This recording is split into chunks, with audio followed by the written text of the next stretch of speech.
confiscating in the city and county of Denver are manufactured that do not have any type of significant control. With the weather patterns we have in Colorado and with the likelihood that these fireworks could errantly go off or be misdirected, the potential for fires and dangers are extreme. The Denver Fire Department responds to significantly far more calls during this period of the Independence Day holiday. And we ask the community to work together to respect your neighbors and to reduce the likelihood of allowing these illegal fireworks to take place in Denver. The dangers far outweigh the things that people get out of being able to use these illegal fireworks. And the consequences surrounding illegal fireworks are extreme, which we'll talk about in a second.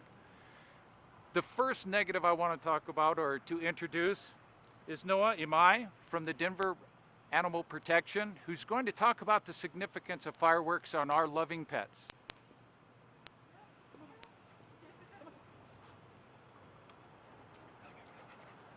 Kev. Sit. Good boy. All right, my name is Noah Imai. I'm an officer with Denver Animal Protection, and I'm here to talk about our most vulnerable family members in the household, and that would be our pets, in particular our dogs. And so every 4th of July is a great holiday for us humans to watch fireworks, but it's pretty terrifying for dogs. And so in the past 2 years, both in 2018 and 2019, we've had over 100 dogs brought into the animal shelter by Good Samaritans and by officers. It's armpit stuff. And so we want to remind people to use smart methods to keep your dogs safe. If you guys are going to go out to parades or go out to fireworks shows, we want you to keep your dogs at home. We want you to keep them secure inside of a house. We want them to be microchipped. We want them to have their identification tags. All of these methods will help your dogs stay home, prevent them from escaping, prevent them from hiding or becoming destructive, will prevent them from getting hit by vehicles. And so every day when I log into my computer system, I see at least one call overnight where a dog got loose and was running away from fireworks. We want to prevent this from happening, and we want people in neighborhoods to call and report when dogs are running at large. That number is 720-913-2080. If you see a dog running at large, try to call that number, get an officer out there, try to see if you can contain that dog, and bring that dog to the animal shelter so that we can get it back to its proper home. Thank you.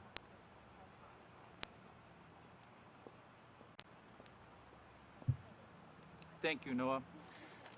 Our next speaker today is Lieutenant Michael Morris from Denver Health and Hospitals, who's going to talk about the injuries that fireworks can create.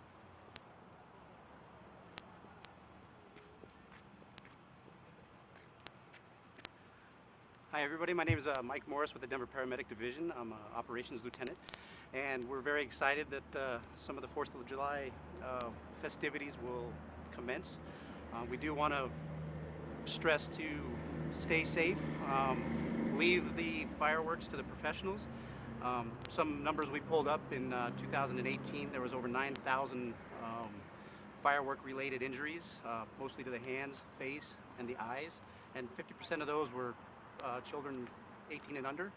So another thing, you're going to hit a lot of barbecues. You want to be careful with the barbecues, and when you're drinking, you don't want to drive. We have a significantly increased call volume related to drunk driving issues. And also, we really want to stress not lighting off fireworks in the neighborhoods. It really, like the officer said, really makes the dogs worried and post-traumatic stress for our veterans. So stay safe out there, and the paramedics are here for you. Those burn numbers, is that Denver, is that Colorado? That's USA. So yeah, across the nation in the emergency rooms. All right. Thanks, Mike. Our next speaker is from the Veterans Administration.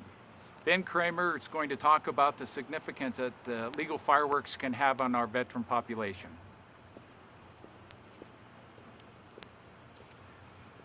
Thanks everyone for having me. My name is Ben Kramer. I'm a suicide prevention coordinator with the VA at the Eastern Colorado Healthcare System.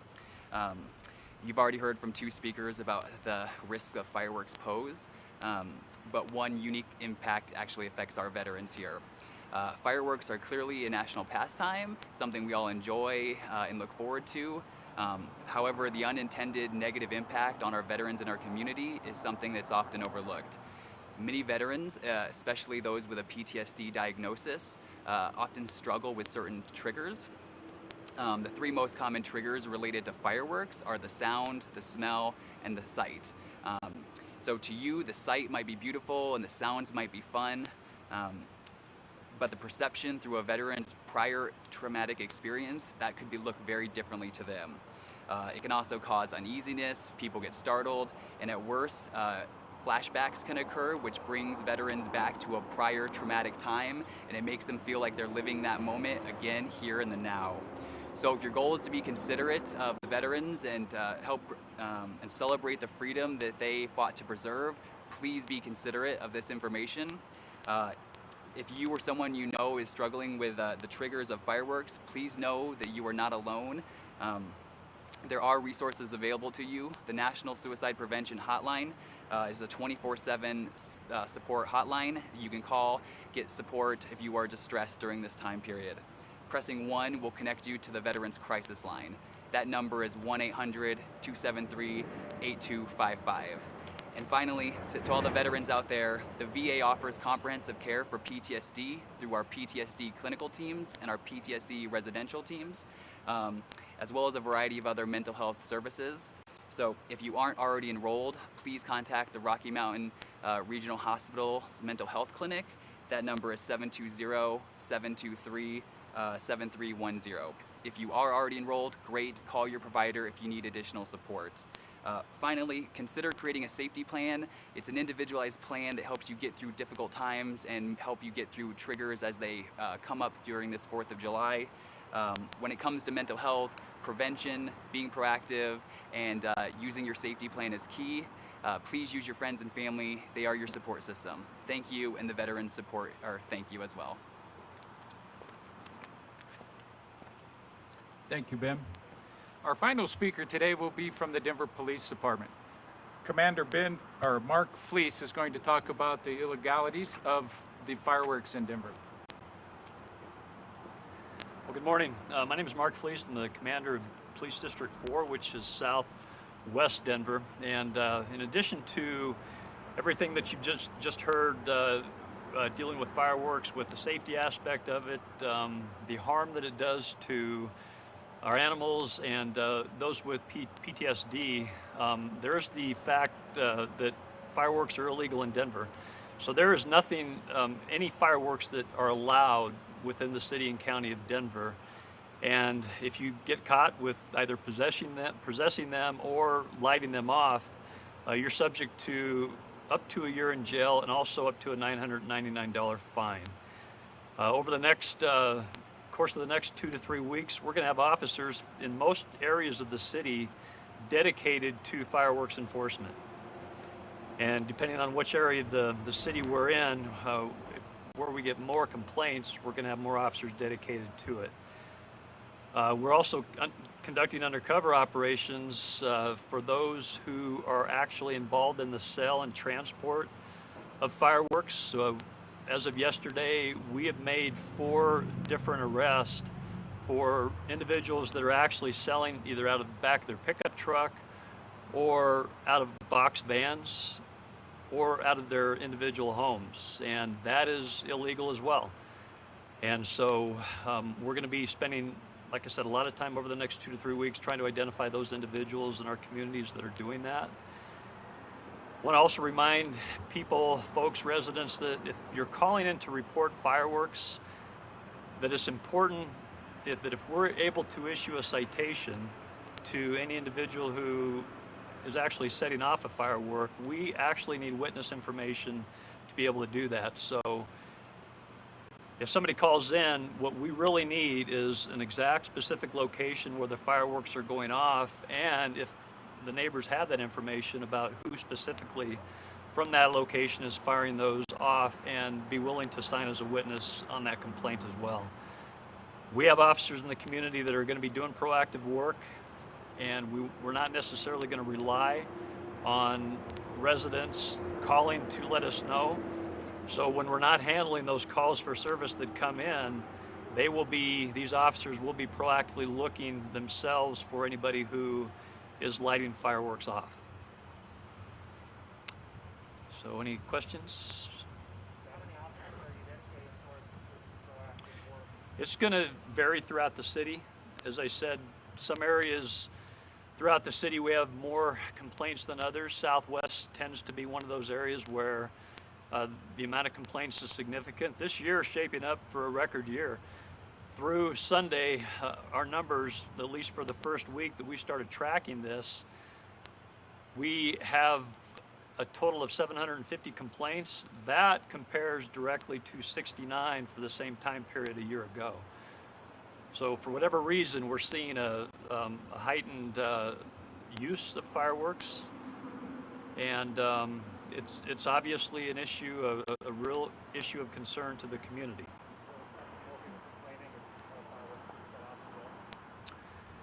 You know, it's hard to determine that, you know, where that's coming from. I think, I mean, if you were, I personally think that there's probably more going off that's causing those complaints, but there's no way to tell that.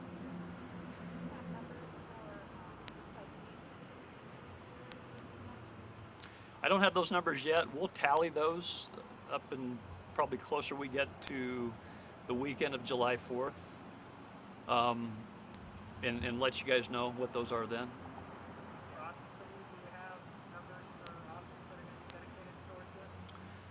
I don't have exact numbers. We can get those for you. I think that, like I said, it's going to vary within each police district. I'm in District 4, so for me personally, with my officers over the next couple of weeks, I'm probably going to have anywhere from 10 to 15 officers on any particular day that will be their job to proactively answer calls for fireworks complaints and to look for those individuals that are setting them off.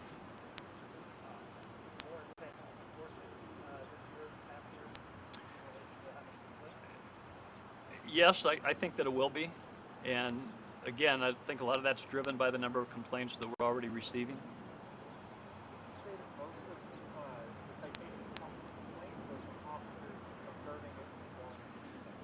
Most of them come from the officers actually observing them, because the majority of the complaints that we get into our call center are just general complaints about fireworks going off somewhere in the vicinity of where they live, and it's not necessarily address specific.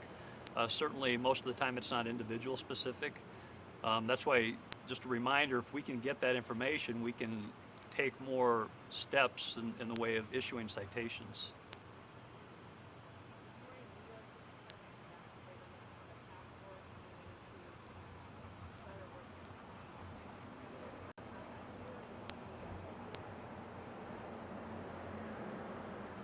I think it's something we could look at. Now, I'm having a conversation with actually 3 of the Denver City Council members this afternoon that cover Southwest Denver, and we're going to be discussing those issues, potential long-term solutions. One of these out of New York, I got to ask, there's been reporting about conspiracy theories that police officers in the city, at least there, are setting them off, Denver police setting off fireworks to agitate the community? No. Thank you. Thank you very much, Commander Flees. We'll end here. What we've done today is we've recognized what we do annually, and that's to remind people of the dangers surrounding fireworks. We know they can create very dangerous fire situations. They can injure individuals. They can harm our pets. They can affect our honorable veteran community. And it's important for people to understand that as a community, we have worked hard to reduce the spread of the COVID virus. And as a community, we can reduce the likelihood of these illegal fireworks having a negative effect here in the city and county of Denver and across the state of Colorado. So at this point in time, we'll answer any other questions you might have for Denver Health and Hospitals, Animal Control, or for the Veterans Administration.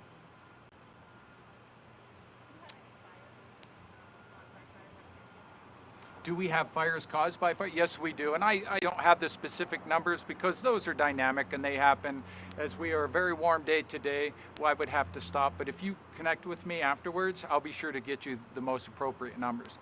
But I can tell you in this last year that, in the last 3 weeks, we have had a significant increase in our response to fires in the city and county of Denver. In one 3-day period a year ago, we had about 40 calls to fires. In that same 3-day period this year, we had almost 200. So we have seen a significant increase in the response to fires. And as a spokesperson for the Denver Fire Department, it doesn't take much for me to really have to instill upon the people the danger surrounding the fireworks and the increase in the possibility that those fireworks could have on the call volume of firefighters, police officers, paramedics, and animal control.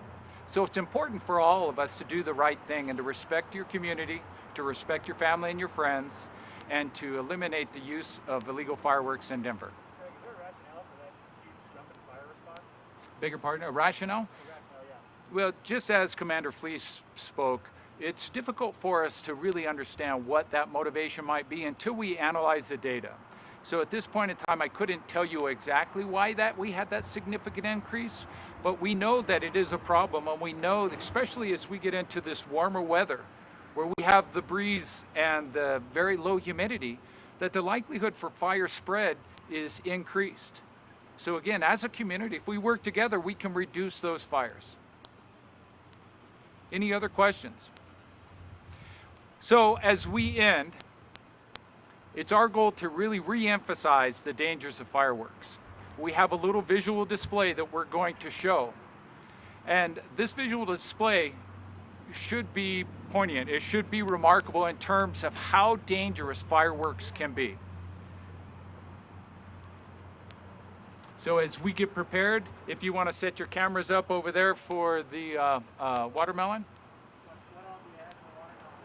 What all we have in the watermelon? You're talking about the ordinance? Yeah, there's nothing inside of the watermelon except the fruit, the water, the seeds that come with the watermelon. Is that your question? I'm sorry, I might not understand. Oh, the fireworks is a mortar. It's a mortar style that, if not, it's a mortar style that we confiscated from illegal possession here in the city and county of Denver. What do you do with the rest of the stuff you confiscate? Denver police works with their bomb squad to get rid of all of that. They'll work to destroy that in a safe means. Yes, sir. That's it. Blow them all up?